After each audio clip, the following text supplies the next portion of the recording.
The second step for overcoming anxiety is to address the amygdala pathway. So the amygdala is a part of your brain that evolved hundreds of millions of years before the cortex. So the cortex being the part of the brain we discussed in our first video.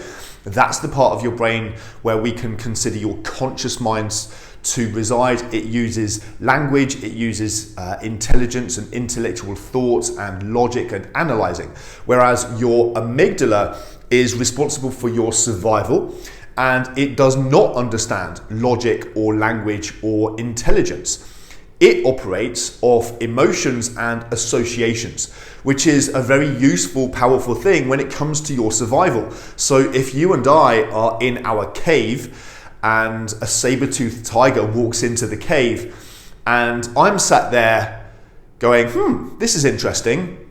What's our best plan of attack? Let's quickly brainstorm. And I'm trying to use intelligence and I'm analyzing, whereas you go, run! And you just leg it.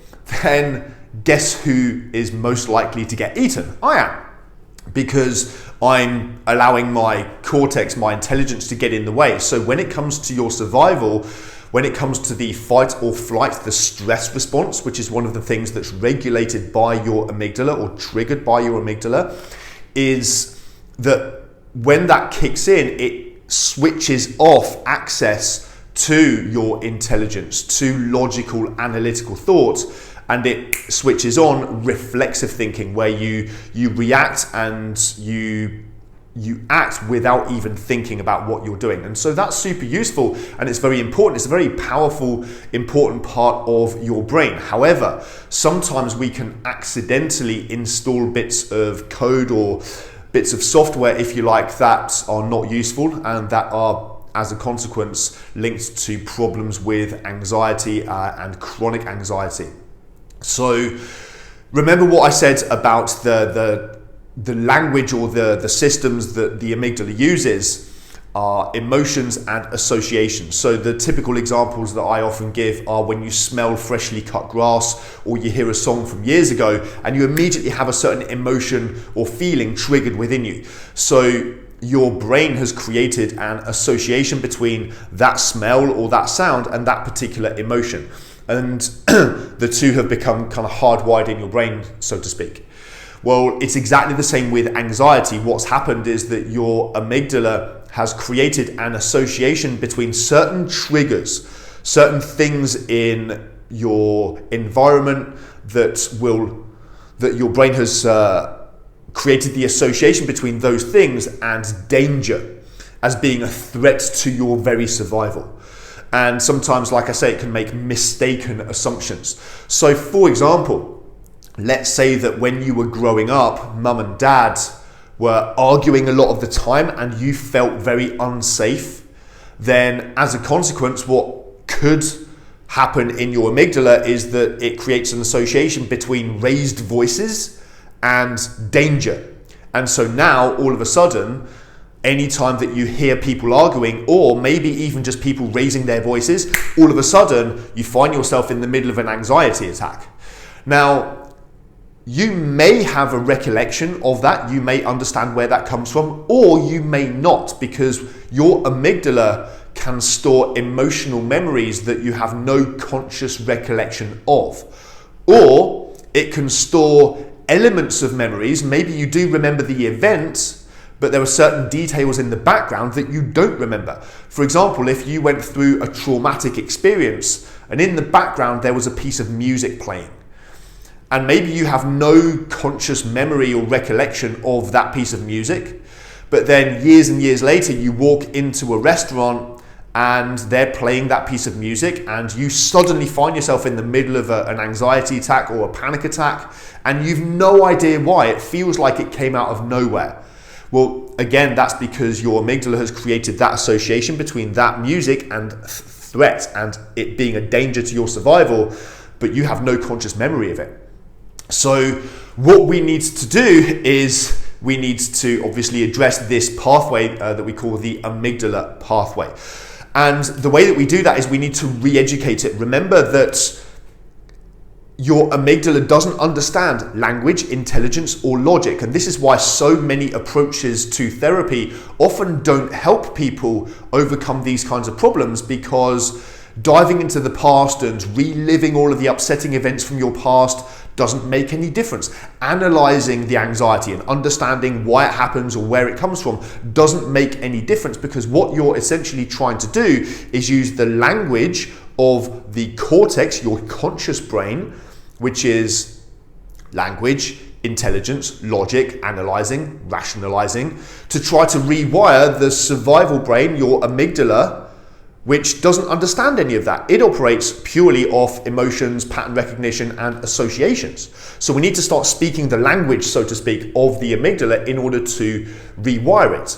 So one of the critical things for us to understand here is that you don't get access to those associations. You don't get access to those bits of software, if you like, without activating them. And this is one of the reasons why many people have tried things like meditation and hypnosis. And whilst those are wonderful tools and they feel great and they definitely help people to improve the quality of their lives, on their own, they're not enough for somebody to overcome chronic anxiety, because you don't get to rewire the amygdala when you're sat at home on your couch feeling all comfortable and relaxed. It's in the environment itself that is a problem for you that we have an opportunity to rewire these parts of your brain. It's when the anxiety hits, it's in those specific types of situations that we need to address this. Now, some people have then tried things like exposure therapy, where the idea is that you just immerse yourself in those kinds of situations, but so many people often find that on its own that's not enough, and they often find that it's such an overwhelming approach that they're unable to handle it, or the anxiety continues to linger in the background because they don't have the additional tools. There's other elements, other pieces of the puzzle that don't enable them to rewire the amygdala as powerfully and effectively and easily as it should be. And so many people, we've had many clients come to us who have tried exposure therapy, and it may have helped a little, but they're still stuck, they're still struggling. So the solution is we need to also teach you exactly what we spoke about in video number 1, which is how to regulate and manage your emotional state of being on the inside, independently of what's happening in the outside world, as a part of the patterns, the conditioning, as part of the anxiety strategy, so to speak. And it has a strategy. It's an unconscious strategy, but as part of that strategy, you've effectively cut off access to the circuitry in your brain that enables you to feel calm, inner peace, confidence, relaxation, assertiveness, excitement. So we need to teach you how to activate and re-trigger those circuits in your brain so that now your amygdala can learn. Now your amygdala can have the experience of being in this kind of environment, in this kind of situation that used to be a problem for you, at the same time as experiencing these emotions. Now that process takes training, but when you apply the correct methodology, it's incredibly fast.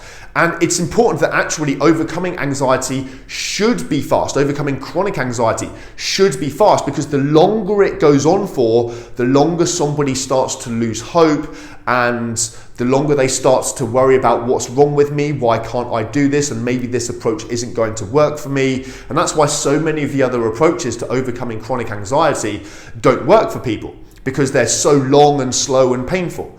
And actually, when you apply the correct methodology, it's fast when it's done right. And so this is a critical part of the solution. Is one, we need to address that gap in your skill set that we spoke about in video number 1. We need to teach you how to create these emotional states of being from the inside, independently of what's happening in the outside world, and then combine that with your environmental situations and circumstances and those things that used to be an issue for you. And that's how we get to re-educate and rewire the amygdala.